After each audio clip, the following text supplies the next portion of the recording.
Hello, how are you doing? Welcome back to Englisha. This is Dr. Sid, and today we are going to talk about 5 different and special uses of even.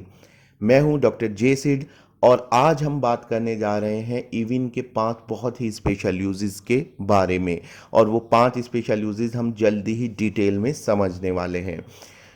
Even English का एक बेहद versatile word है। English में इतने different तरीके से इस्तेमाल होता है, लेकिन एक बात कॉमन है और वो है कि इवन ज़्यादातर मामलों में किसी वर्ड पर जोर देने के लिए यूज़ होता है। आप इसको हिंदी के 2 वर्ड से इसकी समानता कर सकते हैं, जैसे कि भी या फिर तो। जैसे कि हम कहते हैं ना, वो पढ़ता तो है, तो उसमें जो तो है वो जोर देने के लिए यूज हो रहा है।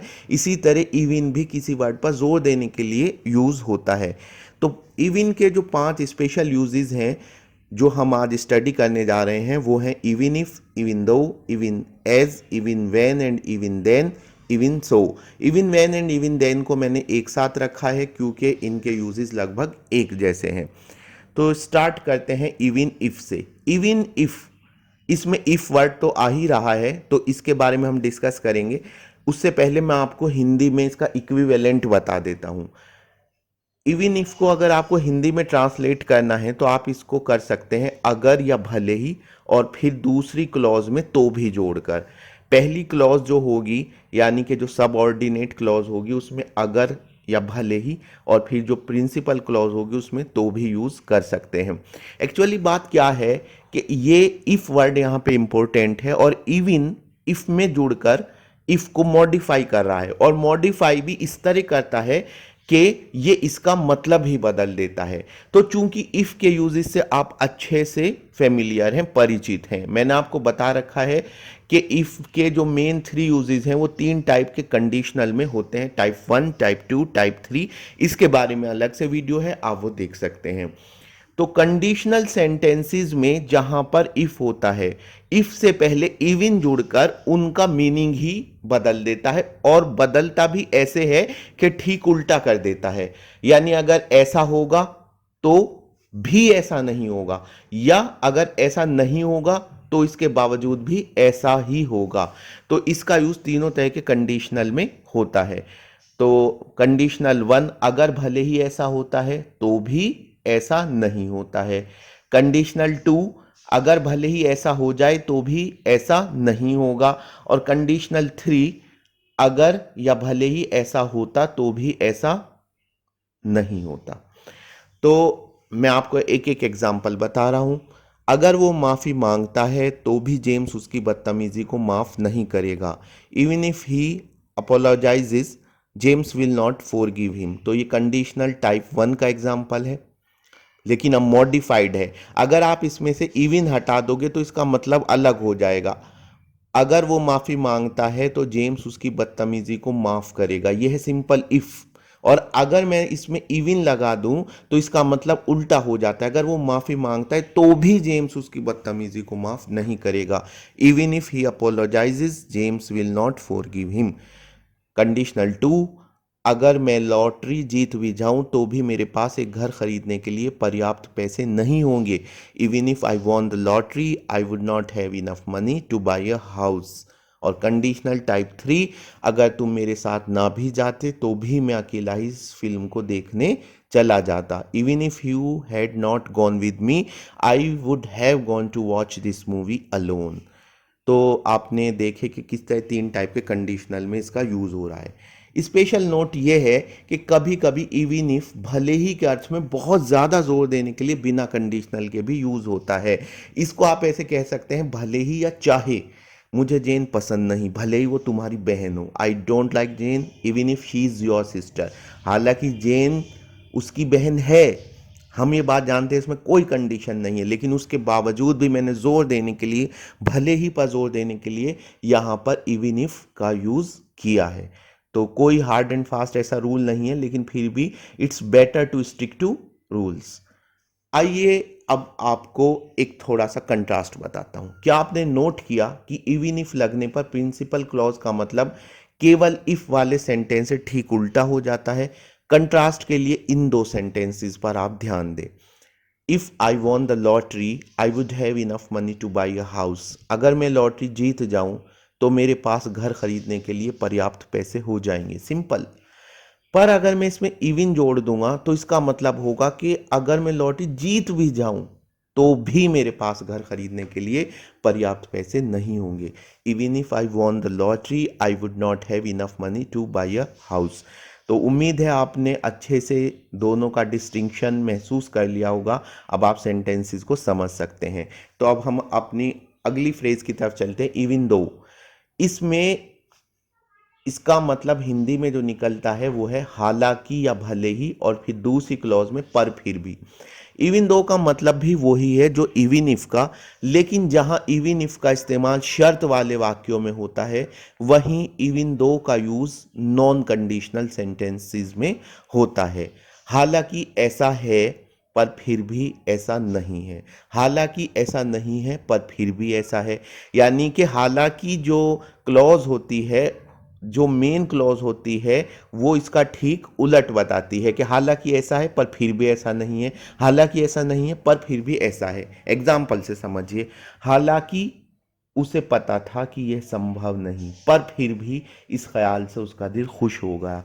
Even though he knew it was impossible the idea made him feel happy.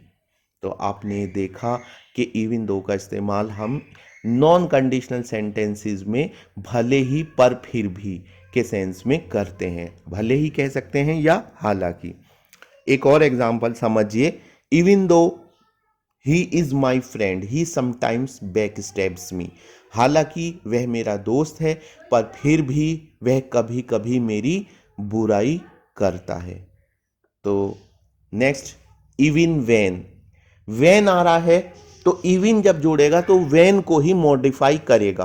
तो इसमें हम दो क्लॉज लेंगे। एक तो वेन से स्टार्ट करेंगे जब, और फिर जो दूसरी क्लॉज यानी प्रिंसिपल क्लॉज होगी उसमें हम तब भी का यूज करेंगे। यानी जब ऐसा होता है उसके बावजूद भी ऐसा होता है।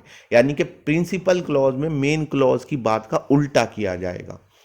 निम्नलिखित अर्थ आप इसके समझ सकते हैं। जब ऐसा होता है तब भी, जब ऐसा हुआ उसके बावजूद भी, ऐसा हो रहा था उसके बावजूद भी, ऐसा होने पर भी। तो ये सब उल्टा मीनिंग बताते हैं पहली वाली क्लॉज का। तो खास बात जो आपको ध्यान रखनी है वो ये है कि आपको वेन वाली क्लॉज को अच्छे से समझना है और फिर प्रिंसिपल क्लॉज से पहले तब भी लगा लेना है। वेन वाली क्लॉज किसी भी टेंस में हो सकती है। अब आप इस हिंदी सेंटेंस को पढ़ो, उसे इंग्लिश में ट्रांसलेट करो। जब मैं उससे पहली बार मिला तब वह उम्र में काफ़ी छोटा महसूस हुआ था। When I met him first time, he looked to me very young। ये एक सिंपल सेंटेंस है। इसमें एक वेन वाली क्लॉज है और एक प्रिंसिपल क्लॉज है। वह उम्र में काफ़ी छोटा महसूस हुआ था। यहाँ पे दो बातों का टेम्पोरल कोऑर्डिनेशन बताया गया है, यानी समय। जब हम बता रहे हैं कि वो मुझे उम्र में कब छोटा महसूस हुआ था, जब मैं उससे पहली बार मिला था। अब इस सेंटेंस से पहले इवन लगाओ और अर्थ का अंतर आप महसूस करो। ये देखिए, even when I met him first time he look to me very young. जब मैं उसे पहली बार भी मिला था ना तब भी वो मुझे बहुत कम उम्र का महसूस हुआ था। यानी जब वो मुझे पहली बार मिला उस टाइम भी मुझे लगा था कि उसकी उम्र बहुत कम है। नेक्स्ट सेंटेंस आप और अच्छे से समझेंगे। Even when she is not feeling well she does not stop talking. जब वो बीमार महसूस करती है, जब वो ठीक महसूस नहीं करती, तब भी वो बातें करना बंद नहीं करती है। तो आप ये देख रहे हैं कि हम ये बता रहे हैं कि जब ऐसा होता है उसके बावजूद भी ऐसा होता है। तो इवन वेन का मतलब आप अच्छे से समझ गए। इवन देन का मतलब इवन वेन के ही साथ यूज होता है।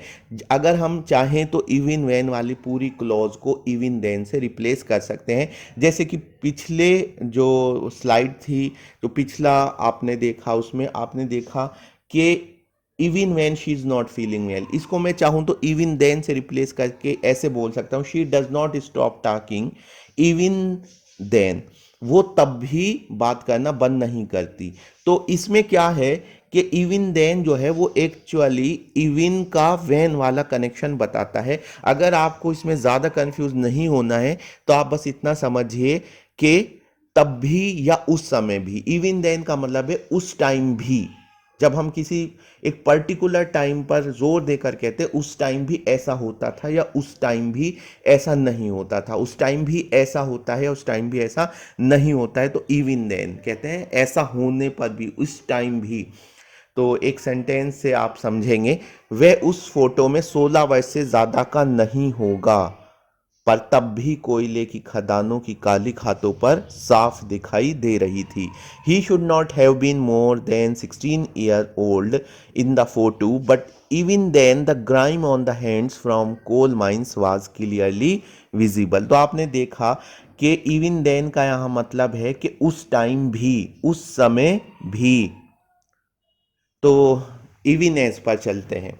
इवन एज का इस्तेमाल थोड़ा ट्रिकी आपको लग सकता है, लेकिन मैं आपको कुछ पॉइंट बता रहा हूं, आप उसको नोट कर लीजिए। देखिए, इवन एज जो है ये मेनली 3-4 सेंसेस में यूज होता है। सबसे पहली बात अपने माइंड में सेट कीजिए कि ये एज से पहले आ रहा है, तो एज वाली जो फ्रेज होगी, क्लॉज होगी, उसको ये मॉडिफाई करेगा। तो एज जिस भी सेंस में यूज होगा, उससे पहले इवन आने पर ये उसको मॉडिफाई कर देगा। कोई हार्ड एंड फास्ट रूल नहीं है। फिर भी मैंने आपके लिए कुछ इसमें सेंटेंस और स्ट्रक्चर सेलेक्ट किए हैं। जैसे कि इवन एज का ज़्यादातर मामलों में मतलब जब या जबकि निकलता है, जब या जबकि। जैसे कि आप इस सेंटेंस से समझिए कि even as he entered the room, जब वह रूम में एंटर हुआ। तो इवन एज का मतलब होता है जब या जबकि। इसका एक मतलब क्रिया में ते ही जोड़ के भी होता है, जैसे कि सोचते ही, लिखते ही, सोचते सोचते ही, लिखते लिखते ही। जेम्स के देखते देखते ही चोर आया और बैग छीनकर भाग गया। Even as James watched a thief came, snatch the bag and ran away. जबकि वो अपनी नीतियों को लेकर आश्वस्त थी, जबकि विरोधियों का मार्केट में शेयर बढ़ता जा रहा था। She was confident about her policies even as the opponents gained market share. यानी कि यहाँ पे जैसे जबकि के सेंस में ऐसा हो रहा था, जबकि ये भी कहीं ना कहीं विरोधाभास है। इसका एक यूज दो बातों के एक साथ होने पर, दो कामों के एक साथ होने पर भी बल देने के लिए इस्तेमाल होता है। Even as she stood there a bird came and fell at her feet. जब वो खड़ी थी कि तभी एक चिड़िया आई और उसके पैरों में गिर पड़ी। एक लास्ट मतलब जो मैं आपको बता रहा हूं वो ये है कि अभी रहा कि, यानी सेंटेंस इस तरह होगा, अभी वो काम कर ही रहा था, अभी अभी वो बोल ही रहा था कि ऐसा हो गया। दो काम एक साथ हो रहे हैं। तो जैसे कि अभी वो अपनी बात पूरी कर ही रहा था कि वो गुस्से में कमरे से निकल गई। Even as he was finishing his last sentence he stormed out of the room. अभी वो बैठा हुआ ही था कि ऐसा हो गया। यानी कि एक काम के चलते हुए दूसरे काम के चलने पर जोर देने के लिए भी इवन एज का यूज होता है। लास्ट में मैं फिर से ये बात जोड़ना चाहूंगा इवन एज के, कि एज वाली फ्रेज पर आपको ध्यान देना और ये उसको ही मॉडिफाई करेगा। तो आप उसका मतलब पहले समझें, फिर इवन जोड़ लें अगर आपके मतलब ना समझ में आ रहा हो। तो अब हम चलते हैं इवन सो की तरफ। इसका मतलब है पर ऐसा होने पर भी, इसके बावजूद भी। इसमें मेन बात क्या है कि ये इसका जो इस्तेमाल है, इसका इस्तेमाल रिजल्ट के तौर पे होता है। जो अभी तक हमने जितने भी देखे हैं, इवन देन को छोड़कर जितने भी बाकी थे, उन सब का इस्तेमाल एक बात को स्टार्ट करने के लिए हो रहा था, रिजल्ट बताने के लिए नहीं, एक बात को स्टार्ट करने के लिए, भूमिका बनाने के लिए। हालांकि ऐसा तो है, पर ऐसा हो जाता है।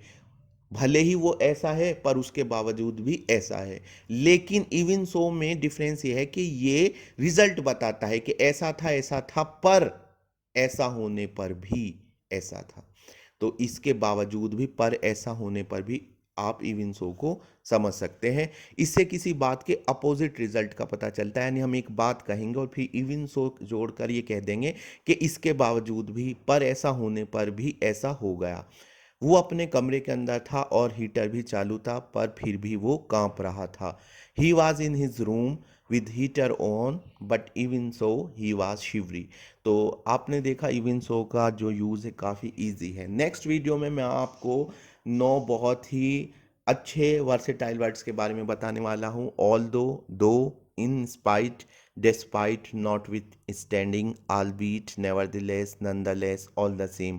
तो ये सब यूजेस समझने के लिए please subscribe to our channel and thanks watching Englisher. अगर आपको हमारी वीडियो पसंद आई है तो लाइक और शेयर कीजिए, चैनल सब्सक्राइब कीजिए। मिलते हैं नेक्स्ट वीडियो में। Thank you very much.